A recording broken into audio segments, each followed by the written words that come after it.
हिंद जय हिंद दोस्तों। स्वागत है आपका फिर से एक बार सर्वदा आईएएस में।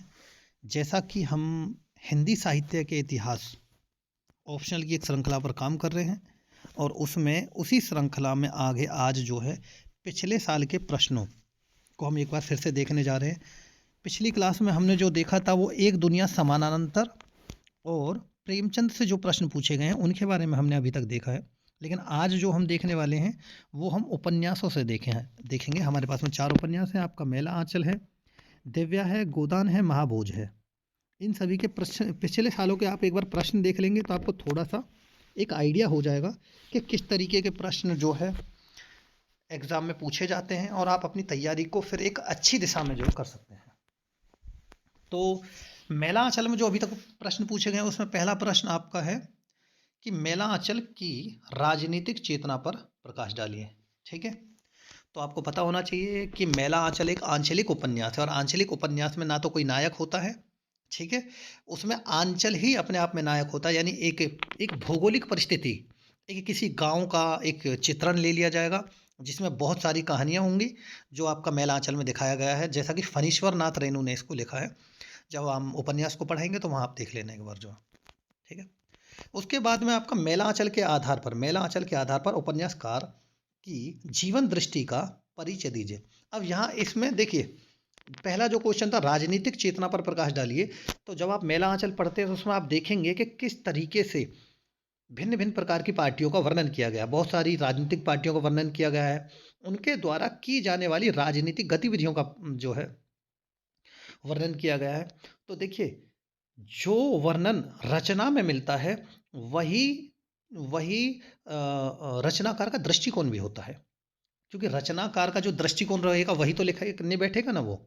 तो जैसी चेतना हमें, जैसी घटनाएं हमें मेलांचल में देखने को मिलेंगी उन्हीं को हमें लेखक की चेतना से जोड़कर लिखना है। और वैसे ही अब कह रहा है कि जीवन दृष्टि, तो जीवन दृष्टि यानी कि गांव का एक परिवेश है, उस गांव में जिस भी प्रकार की घटनाएं घटित होती हैं, चाहे वो बीमारी की घटनाएं हों, चाहे वो बाल विवाह की घटना हो, चाहे वो एक तरीके से देवदासी प्रथा टाइप की सी, जैसे कि वो लक्ष्मी को मठ में रखते हैं जो आपको पता है ना, तो ऐसी प्रथाएं देवदासी में चला करती थी। ठीक है, तो इस तरीके की बहुत सारी घटनाएं देखने को मिलेंगी। तो जीवन दृष्टि पर जो विचार है यहाँ हम उसको देख लेंगे। फिर उसके बाद करते हैं मेला आंचल में तीसरे नंबर का, ये 2020 में पूछा गया था। ठीक है, तीसरा कह रहा है मेला आंचल उपन्यास की भाषा परिवेश को जीवंत करने में कितनी सफल सिद्ध हुई है, उदाहरण सहित विवेचना कीजिए। अच्छा एक बात और ध्यान रखिएगा, एग्जामिनर का जो दृष्टिकोण है वो आपको पहली बात तो फंसाना नहीं है। देखिए मैं बहुत क्लियर बता रहा हूँ, अगर आप हिंदी साहित्य में जो है सामान्यतः एक रचना को या किसी भी एक एरिया को थोड़ा सा भी अगर ढंग से तैयार कर लेते हैं ना, जैसे देखिए भाषा नॉर्मली आप पढ़ेंगे किसी की भी, शिल्प आप पढ़ के ही जाएंगे। ठीक है, अब जैसे ये जीवन दृष्टि की बात कर रहा, तो ये एक तरीके से उसकी मूल संवेदना आ गई। ठीक है, एक तरीके से। ठीक है, तो ये सब तो पढ़ के ही जाएंगे। राजनीतिक चेतना पर प्रकाश है, जब रचना को पढ़ेंगे तो उसके 4-5 पहलू तो आप पढ़ के ही जाते, नहीं पढ़ के जाते। और वही एग्जामिनर ने आपसे सामान्यतः पूछा है, बशर्ते शर्त ये है कि आप सही उदाहरण, ठीक है, सटीक उदाहरण वहाँ दे सकें और आपकी जो लेखन शैली है उसमें थोड़ा सा साहित्य के शब्दों का उपयोग होना चाहिए। इस तरीके की अगर चीज़ें करेंगे तो यकीन मानिए आप बहुत अच्छा स्कोर कर पाएंगे इसमें जो। ठीक है, तो भाषा के परिवेश को ये कह रहा है, उपन्यास की भाषा उसके परिवेश को जीवंत करने में कितनी सफल रही है। यानी उपन्यास कहाँ है, ग्रामीण पृष्ठभूमि का है, और ग्रामीण पृष्ठभूमि का है तो ग्रामीण पृष्ठभूमि में वो भाषा भी तो उपयोग होनी चाहिए या नहीं होनी चाहिए। ठीक है, तो ये हमें इस बात की विवेचना करनी है, यानी वहाँ दिखाना है, स्पष्ट करना उदाहरणों के माध्यम से। अगर आप कोई बात लिख रहे हैं कि भाषा ग्रामीण परिवेश से है तो कोई कथन जोड़ना पड़ेगा आपको कि किसी भी, जैसे आपने उसके जो भी चरित्र हैं उन चरित्रों के मुंह से कही गई कोई बात आपको लिखनी पड़ेगी या दिखाना पड़ेगा, ये भाषा है। फिर कह रहा आंचलिक तत्व, आंचलिक उपन्यास के तत्वों के आलोक में मेला आंचल उपन्यास की विवेचना कीजिए। यहाँ ये विवेचना लिखा हुआ है, तो विवेचना कीजिए। ठीक है, यानी आंचलिक तत्व क्या है, अभी देखिए मैंने आपको बता, आंचलिक का मतलब होता है अंचल। अंचल ये 2023 में पूछा गया, यानी 23, 22, 20, 19। ठीक है, यानी 19-20 में पूछ लिया, 22-23 में पूछ लिया। ठीक है, 21 में नहीं पूछा गया, तो अगले साल अभी 24 में जो है अभी 24 का मैंने पेपर देखा नहीं है, तो वो एक बार मैं देख के बता दूंगा, ठीक है। लेकिन 25 में तो पूछा ही जाएगा, ऐसा मान के चलिए। आंचलिक उपन्यास के तत्वों की बात करेगा तो देखो, आंचलिक का मैंने बताया ना, आंचल यानी आंचलिक उपन्यास का मतलब होता है एक ऐसा उपन्यास जिसमें ना तो कोई नायक है, ठीक है, और ना ही कोई खलनायक है उसमें। उसमें चरित्र ना तो अच्छे हैं ना बुरे हैं, दोनों का समावेश है। बहुत सारी घटनाओं का इसमें जो है, बहुत सारी घटनाओं का जो है इसमें समावेश मिलेगा आपको जो है। तो वो आंचलिक उपन्यास आपका कहलाएगा। तो ये कहलाएगा आपका जो आंचलिक उपन्यास, ठीक है। तो इसकी विवेचना कर देंगे आंचलिक उपन्यास के संदर्भ में जो है। इसके बाद में आपका जो देखने को मिलेगा हमें दिव्या, ठीक है, हमने उसके देख लिए। इसके बाद में दिव्या की बात कर रहा है, तो दिव्या उपन्यास की अगर हम बात करें तो दिव्या के प्रश्न है, तो दिव्या स्त्री स्वतंत्रता के उद्घोष है, विवेचना कीजिए। ये भी 2019 में पूछा गया प्रश्न है, ठीक है। दिव्या स्त्री स्वतंत्रता का उद्घोष है, ठीक है, और इसकी विवेचना कीजिए। तो मुझे एक बात बताइए, दिव्या के बारे में हम बात करते हैं। दिव्या एक ऐसी कहानी है कि जिसमें एक एक लड़की होती है, ठीक है, वो किसी से प्रेम करती है। बहुत शॉर्ट में बता रहा हूँ मैं इस कहानियाँ, बहुत शॉर्ट में। वो लड़की किसी से प्रेम करती है, उसके पेट में सॉरी वो प्रेग्नेंट हो जाती है, ठीक है। उस वो तो प्रेग्नेंट हो जाती है, उसके घर समाज उसको ठुकरा देता है, वो अपने बच्चे को पालने के लिए बहुत सारी मुसीबतें झेलती है। यानी बिल्कुल बॉलीवुड में एक मूवी बनी थी राम तेरी गंगा मैली करके, ठीक है। तो जो चीज़ राम तेरी गंगा मैली की वो हीरोइनी जो होती है, नायिका जो होती है, ठीक है, वो झेल रही होती है, उसके सिमिलर वैसी ही बहुत सारी परिस्थितियाँ जो है दिव्या ने झेली होती हैं, ठीक है। और अंत में स्त्री स्वतंत्रता का उद्घोष है, यानी कि दिव्या को ये बात पता चल जाती है कि जो समाज नारी को पुरुष की अधीन मानता है, यानी ये मानता है कि नारी को अपने बचाव के लिए, अपनी सुरक्षा के लिए किसी पुरुष की आवश्यकता है, ठीक है, और फिर वही उसको प्रताड़ित भी करता है। तो ऐसे समाज में मैं स्वतंत्र रहना पसंद करूँगी, मुझे वैश्या बनना पसंद है, ठीक है। ऐसे वो करके वो फिर वैश्या बन जाती है, क्योंकि ना वो क्योंकि जब वो बुद्ध के संग में शामिल होने जाती है, तो वहाँ भी उससे यही सवाल किए जाते हैं कि तुम पति की परमिशन लेके आओ, पिता की परमिशन लेके आओ। बहुत सारी घटनाएँ देखने को मिलेंगी हमें। तो इस क्वेश्चन का जवाब नॉर्मल भी अगर पढ़ के गया होता ना कोई इस उपन्यास को, सामान्य भी, तो भी इसका उत्तर बहुत आसानी से, बहुत प्रेम से लिख देता, ठीक है। इसके बाद कह रहा है, दिव्या ऐतिहासिक पृष्ठभूमि में व्यक्ति और समाज की प्रवृत्ति और गति का चित्र है। इस कथन की आलोचनात्मक, देखिए आलोचना की बात कर रहा है, तो आलोचना की बात कर रहा है, तो 70% आपका जो है आपको आलोचना कर रही है, ठीक है, और 30% पॉजिटिव भी रहना है। ऐसा नहीं है आलोचना लिख दिया तो सारा का सारा आप नेगेटिव लिख के आ जाओगे, तो वो नहीं होता है। क्वेश्चन में बैलेंस होना चाहिए, ठीक है, क्वेश्चन में बैलेंस होना चाहिए। तो ऐतिहासिक पृष्ठभूमि में व्यक्ति और समाज का, यानी जो उसमें कथानक लिया गया ना, जैसे मैंने मेला आंचल का बताया, तो उसमें ग्रामीण परिवेश लिया गया है। वैसे ही यहाँ पर जो पृष्ठभूमि ली गई है वो ऐतिहासिक पृष्ठभूमि ली गई है, ठीक है। तो उस समय का जो व्यक्ति है और जो समाज है, उसकी प्रवृत्ति और गति का चित्र है। यानी कि देखो, अब समझना बड़ी ध्यान से, एक परिस्थिति है जो दिव्या के समय की है, यानी वो दिखाती है तुम्हारी कैसी, एक सामंतवादी व्यवस्था को दिखाती है। सामंतवादी व्यवस्था में स्त्री पुरुष के अधीन है, स्त्री को पुरुष के बातें माननी पड़ेंगी, घर की वो देवी है ना, उस तरीके का नजरिया दिखाएगा, और देवी को जो है पुरुष का संरक्षण चाहिए। लेकिन दूसरी व्यवस्था है पूंजीवादी व्यवस्था। पूंजीवादी व्यवस्था में नारी स्वतंत्र है, नारी रात को भी घर से बाहर निकल सकती है, अकेली शहर में रह सकती है, उसको अपना कोई भी काम करने के लिए किसी पुरुष की परमिशन की ज़रूरत नहीं है। तो ऐतिहासिक पृष्ठभूमि, फिर से मैं शब्दों को तोड़ देने की पूरी कोशिश कर रहा हूँ, ठीक है, आप समझ लीजिएगा। ऐतिहासिक पृष्ठभूमि में व्यक्ति और समाज की प्रवृत्ति, यानी उस पृष्ठभूमि में जो उस समय का जो समाज था, सामंतवादी व्यवस्था में व्यक्ति और समाज था, उनकी प्रवृत्तियों को सही से दिखाया गया है या नहीं दिखाया गया है, इस बात को हमें इसमें बताना है, ठीक है। फिर कह रहा है, दिव्या इतिहास नहीं ऐतिहासिक कल्पना मात्र है। इस कथन के आधार पर दिव्या उपन्यास में इतिहास और कल्पना का संबंध बताना। बहुत सीधा सा है, जो इतिहास के तत्व हैं उनको अलग करके दिखा देंगे, जो कल्पना के तत्व हैं उन्हें अलग करके दिखा देंगे, और इन दोनों को लास्ट में आकर कंक्लूजन में जोड़ देंगे, तो इतिहास और कल्पना का संबंध दिख जाएगा, ठीक है। उसके बाद कह रहा है, दिव्या उपन्यास का मूल प्रतिपाद्य मार्क्सवादी विचारधारा का प्रतिपादन करना है। इस मत के पक्ष विपक्ष में अपना तर्क सहित उत्तर देते हुए दिव्या के उद्देश्य को स्पष्ट कीजिए। अब देखिए, ये रचना जो है यशपाल के द्वारा लिखी गई है, और यशपाल का आपको पता है कि यशपाल जो है आपके राष्ट्रवादी चेतना के जो है लेखक माने जाते हैं, और मार्क्सवादी विचारधारा का उनके ऊपर बहुत प्रभाव माना गया, ठीक है। तो उसी के संदर्भ में थोड़ा मार्क्सवादी विचारों को जो है दिखाकर इसको एक बार हमें बताना है। ठीक है, तो समय की सीमा को देखते हुए अगला उपन्यास देख लेते हैं। हमारे पास में अगला उपन्यास है गोदान। ठीक है, तो गोदान के बारे में बात करते हैं। गोदान में क्या क्या पूछा गया?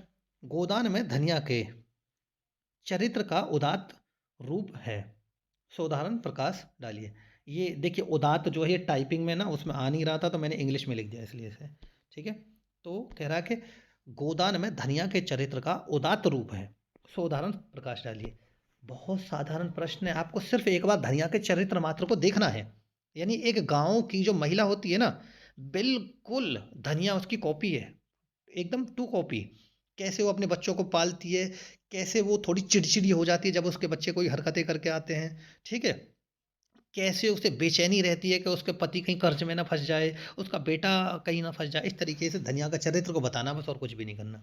फिर कह रहा गोदान भारतीय कृषि जीवन का ज्वलंत दस्तावेज है, इस कथन का उदाहरण समीक्षा कीजिए। तो इससे ज़्यादा आसान क्वेश्चन मुझे नहीं लगता कोई हो सकता है, क्योंकि गोदान में कृषकों के बारे में तो दिखाया, कृषकों का संबंध तुम्हें जो है किसके साथ दिखाना। ये हालांकि प्रेमचंद वाला जब मैं पढ़ा रहा था तो उसमें भी क्वेश्चन देखने को मिले थे। ठीक है, तो देखो, कृषकों का साहूकार के संबंध बता देना है, कृषकों का जमींदार के साथ संबंध बता देना है। ठीक है, और कृषक किन किन गांव के ठाकुरों, जमींदारों, ठीक है, साहूकारों, उनके साथ में कैसे ब्याज पे पैसा लेता है, कैसा पिसता चला जाता है, कैसे अंत में आकर उसे सब बेचना पड़ता है, वो सारी की सारी बातें जो है इसमें जो है देखने को मिलती हैं। जीवन भर कितना संघर्ष करता है वो सब दिखाना पड़ता, जो इसमें एक तरीके से होरी है ना। ठीक है, होरी का जो संघर्ष है और उसने जो जो घटनाएं झेली उसके परिवार ने, वो सब इसमें अच्छे तरीके से दिखा देना। ठीक है, उदाहरणों के माध्यम से।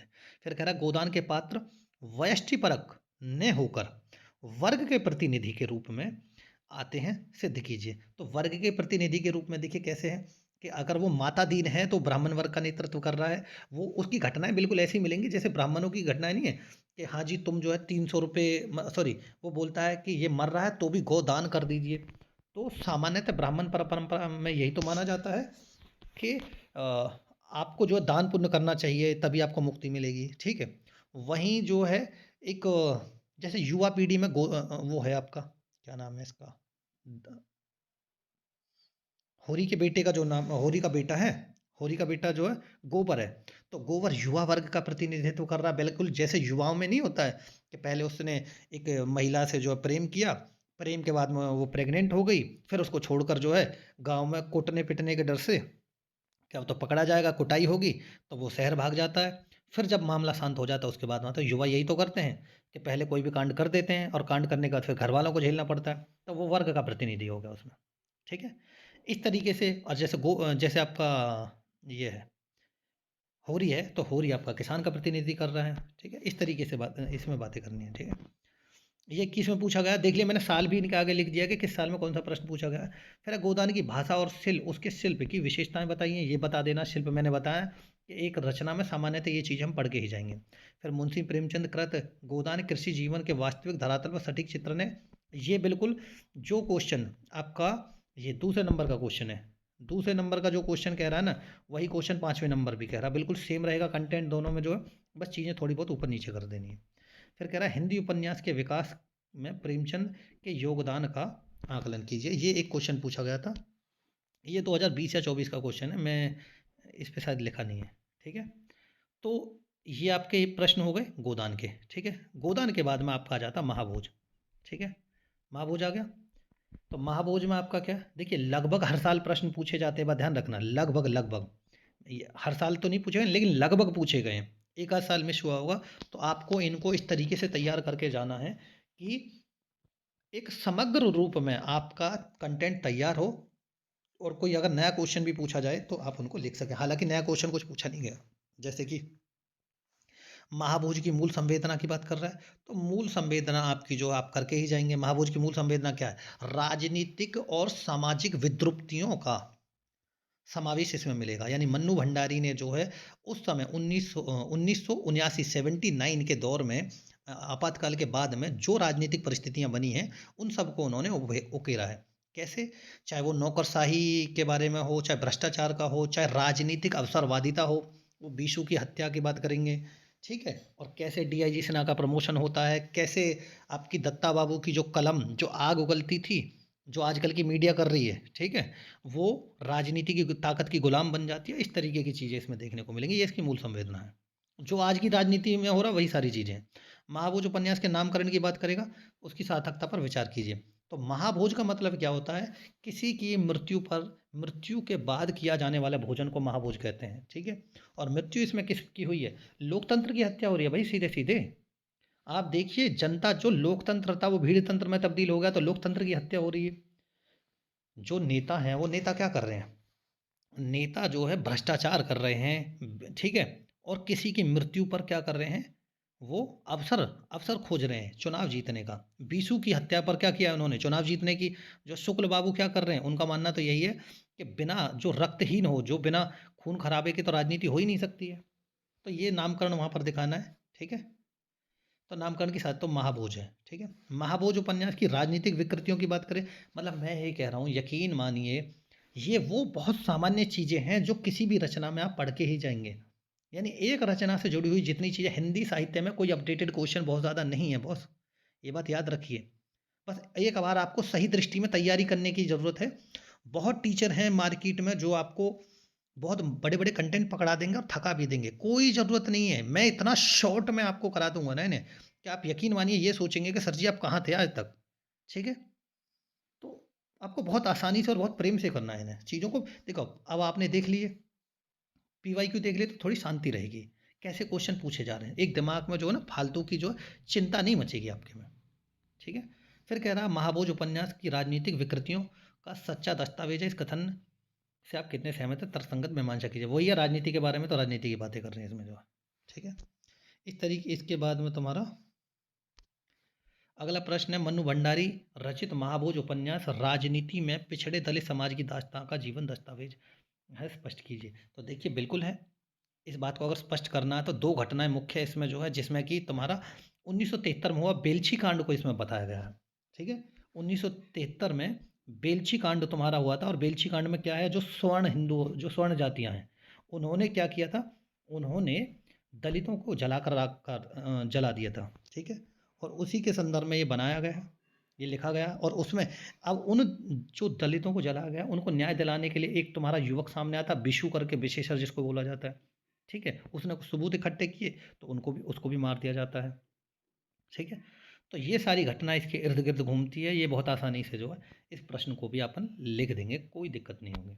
तो इस तरीके से जो है हिंदी साहित्य के इतिहास में अगली जो क्लास होगी, अब मैंने आपको पीवाईक्यू दिखा दिए हैं, अब हम कहानी वाले एरिए से जो है मेन कंटेंट पढ़ना शुरू करेंगे, ठीक है। और आपके साथ के साथ जो संभावित प्रश्नों के साथ मैं आपको आंसर राइटिंग की प्रैक्टिस कराता चलूँगा। आप इसको करते रहिए और इसका फ़ायदा उठाते रहिए। धन्यवाद।